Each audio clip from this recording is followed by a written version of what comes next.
Nelson Mandela once said, "Resentment is like drinking poison and then hoping it will kill your enemies." मतलब नाराज़गी एक ऐसा जहर है जिसे पीते तो आप हैं लेकिन उम्मीद करते हैं कि इससे आपका दुश्मन मर जाए। क्या ऐसा हो सकता है? कभी नहीं।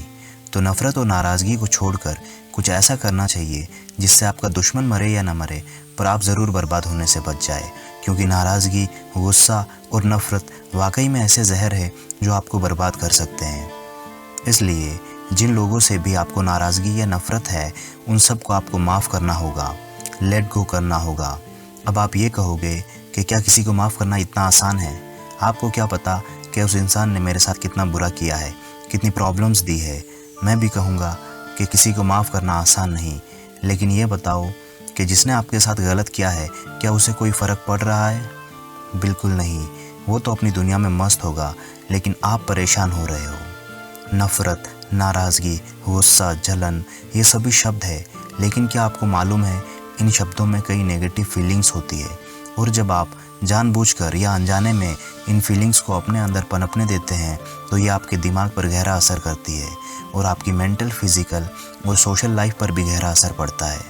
दोस्तों, लाइफ में हर कोई कभी ना कभी किसी न किसी से हर्ट हुआ है या फिर धोखा मिला है।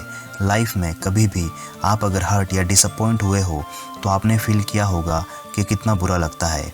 आप उस इंसान से काफ़ी गुस्सा या नाराज़ हो जाते हो और आप उस इंसान के साथ एक नेगेटिव फीलिंग को लेकर जीने लगते हो।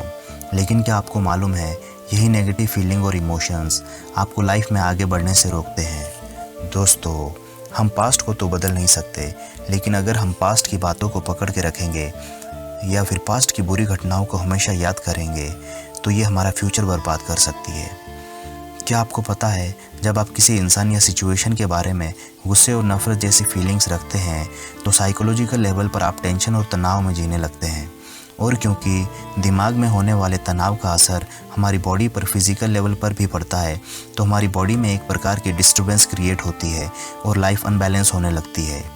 जॉन हॉपकिंस इंस्टीट्यूट में हुई एक स्टडी के हिसाब से गुस्से और नफ़रत की फीलिंग आपका स्ट्रेस लेवल बढ़ा देती है, जिसकी वजह से आप फाइट और फ्लाइट मोड में आ जाते हो, और इसकी वजह से आपके माइंड और बॉडी में कई बदलाव होने लगते हैं, जैसे कि हार्ट रेट और बीपी बढ़ना। लंबे समय से स्ट्रेस और रिजेंटमेंट में जीने से इम्यून सिस्टम भी बिगड़ने लगता है।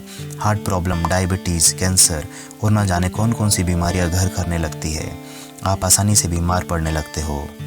इसके विपरीत जब आप किसी को दिल से माफ़ कर देते हैं या सिचुएशन को लेट गो करते हैं और हैप्पीनेस को अपनी ज़िंदगी में शामिल करते हैं तो आपकी मेंटल और फिज़िकल हेल्थ में सुधार होने लगता है। डिप्रेशन और एंजाइटी से छुटकारा मिलता है, बीपी शुगर ठीक होने लगता है और इम्यून सिस्टम भी मजबूत होने लगता है। इसलिए कहा जाता है कि लगभग सारी बीमारियों की जड़ टेंशन और स्ट्रेस है। दोस्तों, प्रॉब्लम्स तो लाइफ में रहेंगी, लेकिन अगर हम हमारी ज़िंदगी से स्ट्रेस को हटा दें तो सारी परेशानियों से लड़ने की ताकत मिल जाती है। इसके अलावा किसी को माफ़ कर देना ये भी बताता है कि आप कितने स्ट्रॉन्ग और विलफुल हो, और किसी को माफ़ करने में वाकई बहुत ताकत, हिम्मत और हौसले की ज़रूरत होती है। Forgiveness is the key to freedom. जब आप किसी को माफ़ करते हो तो उस इंसान के साथ नफ़रत वाले बंधन से आप मुक्त हो जाते हो, आप आज़ाद हो जाते हो, बोझ हल्का हो जाता है और आपकी लाइफ आसान होने लगती है। दोस्तों, किसी को माफ़ कर देना आपको लाइफ में आगे बढ़ना और सक्सेसफुल होना भी सिखाता है।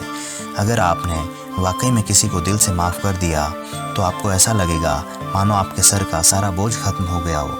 नेगेटिव इमोशंस को जब हम बाहर निकालते हैं तो नेगेटिविटी भी हमारी ज़िंदगी से बाहर निकल जाती है और हम काफ़ी पॉजिटिव फील करने लगते हैं। किसी को माफ़ करके देखो कि आपको कैसा फील होता है।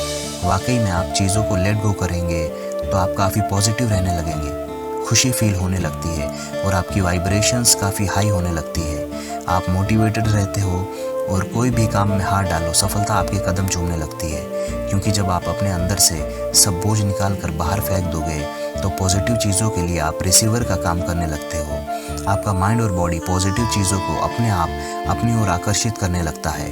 तो इन सब बातों से यही समझ आता है कि चाहे कोई भी इंसान या परिस्थिति हो, हमें उसे लेट गो करके आगे बढ़ना चाहिए। अब बात आती है कि ये फॉरगिवनेस कैसे करें। Just a thought that I want to forgive that person starts the journey of forgiveness. केवल एक विचार कि मुझे उस इंसान को माफ़ करना है, ये सोच ही है जिससे आप सामने वाले इंसान को माफ़ कर देते हैं। लेकिन दूसरों को माफ़ करने से पहले सेल्फ फॉरगिवनेस ज़रूरी है, यानी कि आपको सबसे पहले खुद को माफ़ करना होगा। अगर आपने कभी भी लाइफ में किसी को हर्ट किया है या किसी का दिल दुखाया है तो सबसे पहले आपको खुद माफ़ी मांगनी होगी, क्योंकि जब तक आप खुद को माफ़ नहीं करते दूसरों को माफ़ करना नामुमकिन है।